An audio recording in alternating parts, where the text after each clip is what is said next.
È un Carnevale 2023 con grandi prospettive, quello che si sta avvicinando a pochi giorni dall'inaugurazione ufficiale negli hotel del centro storico è vicino il tutto esaurito.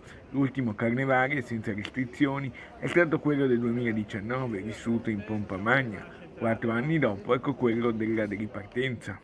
Il 2022 è stato sicuramente un anno positivo, un anno nel quale abbiamo visto una timida ripartenza nel primo semestre che si è poi concretizzata con un periodo davvero importante proprio a partire da giugno, quando è cessata la fase pandemica e quindi la riapertura di quasi tutti i mercati.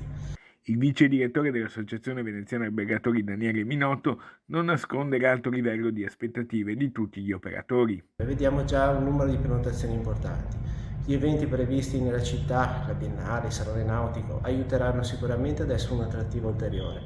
E davvero contiamo che il 2023, nonostante il costo impressionante che hanno avuto gli elementi dovuti alla gestione, cioè i costi dovuti alla bolletta energetica, quelli che sono tutte le filiere produttive, però se sarà allineato a quello che è stato il secondo semestre del 2022, sarà sicuramente un anno molto positivo. Venezia traino per tutta la regione. Siamo convinti che Venezia resterà una delle mete principali e permetterà a tutta la regione, in modo particolare anche alla città di Mestre, la parte della terraferma, a rivedere quelle che erano le occupazioni abituali che vedevamo negli anni precedenti, pre-acqua alta e pre-pandemia.